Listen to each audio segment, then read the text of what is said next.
Welcome to the Real News Network. I'm Sharmini Pires coming to you from Baltimore. In an exclusive article published in The Guardian, the former Finnish president and Nobel Peace Laureate Martti Ahtisaari said Western powers failed to seize a proposal made by the Russians in 2012, where Syria's President Bashar al-Assad could step down as a part of a peace deal. If they had accepted the offer, tens of thousands of lives could have been saved and millions that have been uprooted, causing the world's gravest refugee crisis since the Second World War, could have been avoided. Ahtisaari said in The Guardian that he held talks with envoys from 5 permanent members of UN Security Council in February of 2012.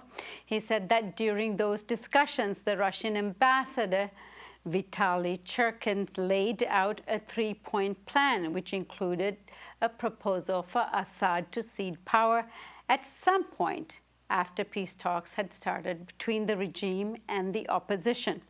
Now joining me to discuss all of this is Phyllis Bennis. She directs a new internationalism project at IPS. She has published many books, among them Understanding ISIS and the New Global War on Terror, a primer, and Challenging Empire, How People, Governments, and the UN Defy U.S. Power. Phyllis, thank you so much for joining us today. Good to be with you, Sharmini. So, Phyllis, what do you make of this disclosure by the former Finnish president, and why is he putting so much emphasis on it now and didn't then? Yeah, it raises, of course, the inevitable question of why did he wait so long before going public?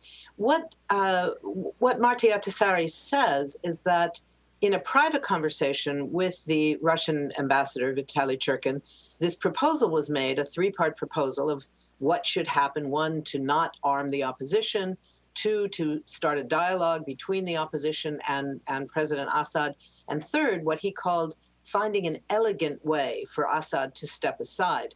That doesn't mean that Assad was prepared at that moment, or that Russia, for that matter, was prepared to push Assad to step down immediately. But it does mean that there were options available. There were possibilities that could and clearly should have been investigated about what kind of a process could have been underway that would have allowed some kind of face saving for Assad. Maybe others in his regime would have participated rather than the president himself. There could have been a number of possibilities. And what was clear was that the French, the British, and particularly the United States, apparently, and as far as Ahtisaari knew, they were so convinced that the Assad regime was about to collapse that there was no need to negotiate like this. They would just wait for the regime to collapse and preside over the glorious victory. And it's one of these things of, why would you imagine such things? Why would you ever imagine that in these chaotic, militarized situations, that things were going to go well? They never go well. And the idea that the Americans and the Brits and the French somehow had this illusion that this was all going to just happen quickly by itself is a very frightening thing.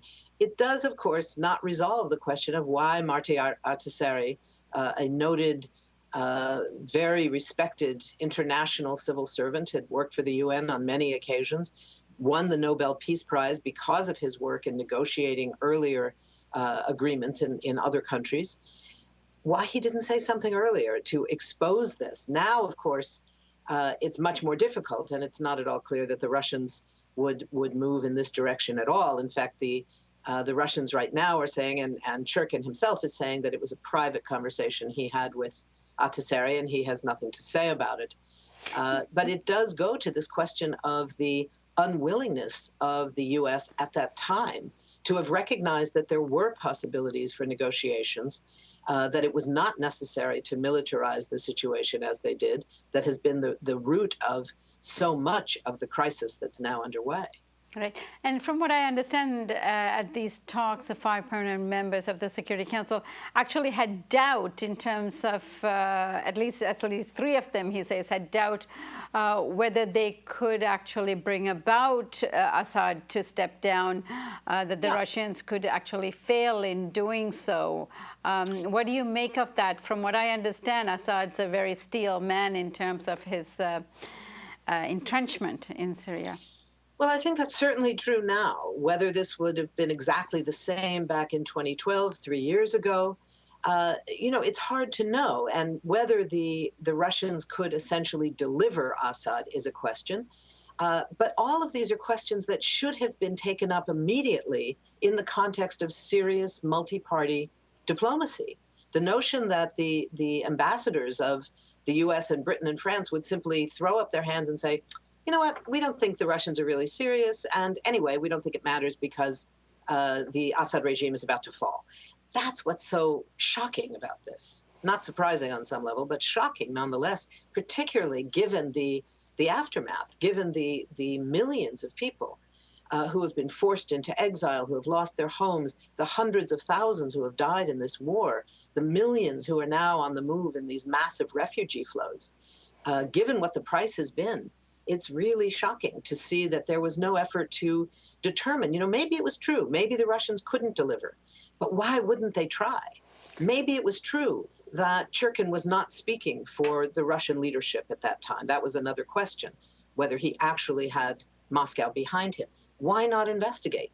Why not go public and say, we have a proposal, and let the Russians come back and fight with them, saying, no, it was our proposal first. Fine, let them all fight over whose idea it was first.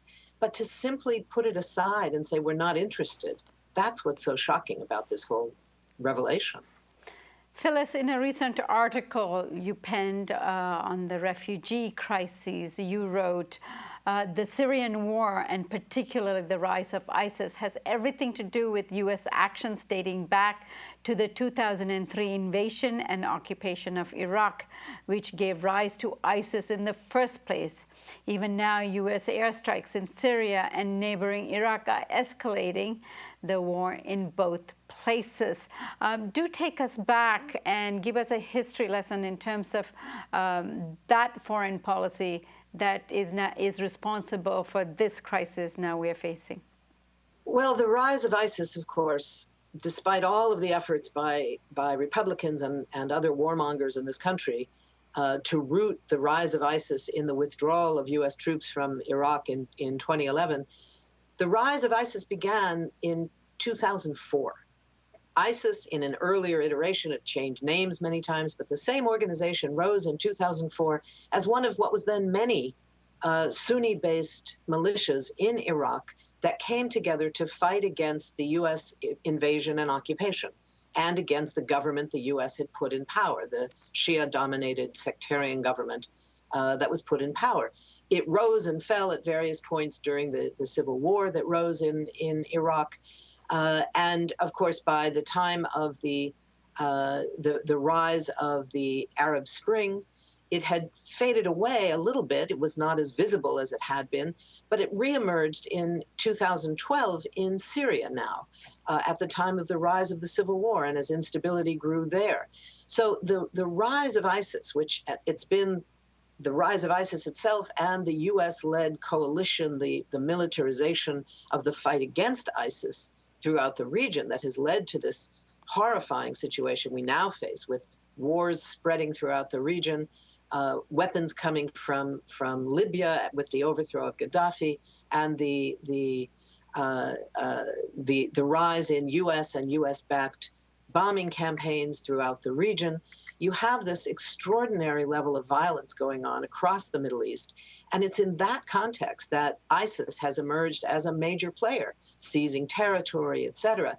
And it's in that context, the context of the seizure of territory, the rise of what's now called the Islamic State, that you now see the results of failing to negotiate, failing to put diplomacy instead of war at the top of the U.S. agenda. We've been cheering in recent weeks the victory of diplomacy over war in the case of defending the Iran deal.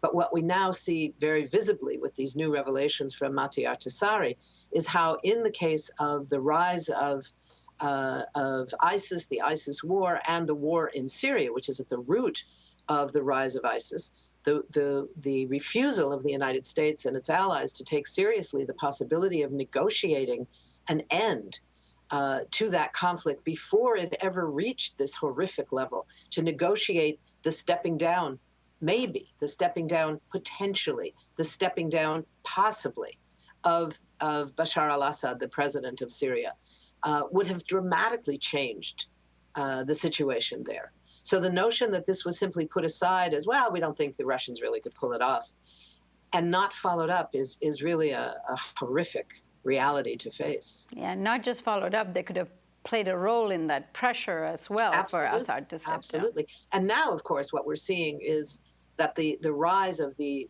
hundreds of thousands of refugees that are now flooding capitals of Europe, along with the several million, 4 million refugees have now fled from the war in Syria and are finding refuge or seeking refuge in the surrounding countries. In Turkey, where there are 2 million, in Lebanon, where there's about 750,000, 500,000 in Jordan. These countries are drowning in the need to provide for these refugees coming from Syria. The numbers, it's only about 3% of them are now in Europe, and yet we're seeing it's as if the whole global crisis is now focused on Europe, despite the fact that 97% of this multi-million person refugee flow is not anywhere near Europe. They are in the countries of the Middle East, joining Syria and Iraq. This is where the real crisis remains. The crisis in Europe is very real, but the answer there, and as well as the answer to the United States, the answer to the United States is a very easy one. We have 28% of the wealth of the world. We owe it to the rest of the world to take at least 28% of those refugees seeking settlement abroad. It's about 350,000 altogether. That would mean a little over, well, I can't do the math in my head, but taking 28% of the refugees that need a place abroad and paying 28% of what the UN requires to take care of all the refugees in all the areas. That's what the US should be doing. We shouldn't be arguing over whether we're going to take 1,000 or 1,200. It's shameful. It's absolutely shameful that we have done as little as we have to take care of these refugees. Sending a large amount of money is fine, but it doesn't come close to the amounts of money we should be sending, let alone taking care of the people who are in such desperate need. Phyllis Bennis, as always, thank you so much for joining us today. Thank you. And thank you for joining us on the Real News Network.